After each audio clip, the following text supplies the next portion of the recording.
नमस्कार, स्वागत है आप सभी का। मैं हूं हिमांशु और आप देख रहे हैं हलचल इंडिया। बेबाक खबर तेज असर। आइए नजर डालते हैं आज की खबरों। मुजफ्फरनगर की जानसठ तहसील में पहुंचे भावी प्रत्याशी उत्तर प्रदेश बार काउंसिल सैयद महफूज रहमान उर्फ फैजी लखनऊ से ऐतिहासिक तहसील जानसठ के अधिवक्ताओं के बीच पहुंचे और सभी अधिवक्ताओं की सीटों पर डोर टू डोर जाकर संपर्क किया और उन्होंने अपने पक्ष में वोट की अपील की। साथ ही भरोसा दिलाया कि यदि वह चुनाव जीतते हैं तो अधिवक्ताओं की हर समस्या का समाधान तत्काल कराया जाएगा। उन्होंने कहा कि अधिवक्ताओं के खिलाफ लगने वाली डीसी का समाधान शॉर्ट टाइम में ही कर दिया जाएगा। उन्होंने कहा कि मेडिकल क्लेम, टोल फ्री यात्रा और अन्य बुनियादी सेवाएं अधिवक्ताओं को दिलाई जाएंगी।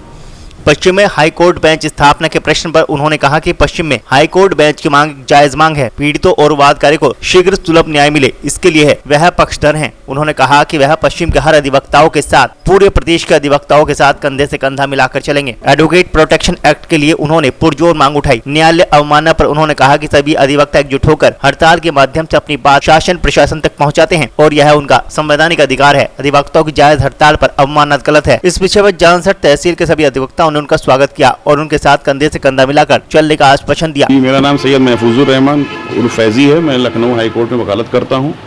वहाँ अवध बार एसोसिएशन में पदाधिकारी भी रह चुका हूँ, उपाध्यक्ष भी रह चुका हूँ। ये बार काउंसिल के सदस्य का चुनाव होता है। पूरे उत्तर प्रदेश से 25 सदस्य चुन के आते हैं। बाद में वो सदस्यगण आपस में चेयरमैन वाइस चेयरमैन अपने आपस में चुनते हैं। उस सिलसिले में पूरे प्रदेश का भ्रमण कर रहा हूँ। पिछले 10-12 दिन से पश्चिमी उत्तर प्रदेश में प्रवास कर रहा हूँ। मैंने गाज़ियाबाद, बागपत, बुलंदशहर, हापुड़, मेरठ और इन सब की सारी तहसीलों का दौरा कर लिया है। उसी कड़ी में आज जानसठ आना हुआ था प्रचार प्रसार के लिए। यहाँ अधिवक्ता साथियों का बहुत अच्छा समर्थन मुझे मिला और सबसे मेरी अपील है कि मुझको वोट देकर बार काउंसिल का सदस्य बनाएं। क्या आपने पहले भी कभी इसमें इलेक्शन के अंदर इन्वॉल्व हुए या फर्स्ट टाइम इलेक्शन लड़ रहे हैं? बार एसोसिएशन जो का चुनाव होता है उसमें मैं लड़ के जीत चुका हूँ। ये बार काउंसिल का चुनाव में तो पहली बार लड़ रहा हूँ। जैसे आप फील्ड में जा रहे हैं, किस तरह का रेस्पॉन्स आपको? बहुत अच्छा रिस्पांस मिल रहा है, बहुत अच्छा समर्थन मिल रहा है। क्योंकि वर्तमान में जो 25 सदस्यगण हैं उसमें उनके लिए उनसे बहुत ज़्यादा नाराज़गी अधिवक्ताओं में है। तो पिछले साल आपने देखा होगा कि हापुड़ कांड हुआ था, अधिवक्ताओं पर लाठीचार्ज हुआ था। उसमें कोई कार्रवाई नहीं हुई, कोई आश्वासन नहीं हुआ, महीनों हड़ताल रही। बार काउंसिल के जो अध्यक्ष जी थे और तमाम सारे सदस्यगण उन्होंने पूरी तरीके से सरकार के आगे घुटने टेक दिए थे, समर्पण कर दिया था। उसको लेके काफ़ी नाराज़गी है। और अभी एक आदेश आया है उच्च न्यायालय का हड़ताल के सिलसिले में, अधिवक्ता हड़ताल नहीं कर सकते। उस पर बार काउंसिल ने मौन धारण किया हुआ है। उसको लेके काफ़ी नाराज़गी अधिवक्ताओं में है। इसीलिए चुनाव ये टालना चाह रहे हैं। 5 वर्ष पूरे हो चुके हैं, 6-7 साल चल रहा है। ये 7वें साल में ले जा रहे हैं कि जो उनके प्रति नाराज़गी है वो कम हो जाए, मगर ऐसा होने वाला नहीं है। जितने वर्तमान सदस्यगण हैं ये सब हारने जा रहे हैं और नए सारे मेंबर चुन के आ रहे हैं। जी, तो ऐसी क्या वजह है कि आप इनके लिए बेटर रहेंगे? कि मैंने संघर्ष किया है, लोग जानते हैं सोशल मीडिया पे तमाम सारा। मैं उपाध्यक्ष, मैं 22 साल से हाई कोर्ट में वकालत कर रहा हूँ। सेकंड जनरेशन लायर हूँ। मेरे पिताजी भी लखनऊ हाई कोर्ट में वकालत करते हैं और परिवार के बहुत सारे सदस्यगण हाई कोर्ट में और जिला अदालतों में वकालत कर रहे हैं।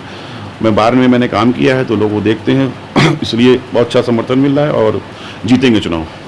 जी, बहुत बहुत शुक्रिया, थैंक यू। सबसे जो बड़ी समस्या अधिवक्ताओं की है जो मेरी निगाह में है, वैसे तो बहुत सारे मुद्दे हैं, अनगिनत समस्याएं हैं, एक भी समस्या ने हल नहीं की। जो हमें जो लगता है एक हमारे यहाँ है कि कोई भी किसी अधिवक्ता के खिलाफ कोई एप्लीकेशन दे दे तो उसकी जांच शुरू हो जाती है, जिसको डीसी बोलते हैं, डिपार्टमेंटल कमेटी। उसका निस्तारण कभी नहीं होता है। अब मान लीजिए आप मुजफ्फरनगर के हैं, आपके खिलाफ किसी ने एप्लीकेशन इलाहाबाद में दे दी तो वहाँ से आपके पास नोटिस आएगी, आप अपना जवाब भी दे देती हैं। उसको कभी उसका निस्तारण नहीं होता है। साल भर बाद वो बार काउंसिल ऑफ इंडिया पहुँच जाती है। 5-5 साल 10-10 साल तक वो चला करती है। आदमी अधिवक्ता जो है तंग हो जाता है। तो वो मैं 2 से 3 तारीख, अगर मेरे समक्ष जो भी आया इस तरह का प्रकरण, कोई शिकायत आई तो मैं 2 से 3 तारीख में उसको निस्तारित कर दूँगा। और क्या क्या फैसिलिटी आपकी तरफ से मिलेगी? और हम सबसे पहले तो हम अधिवक्ताओं को संरक्षण की ज़रूरत है।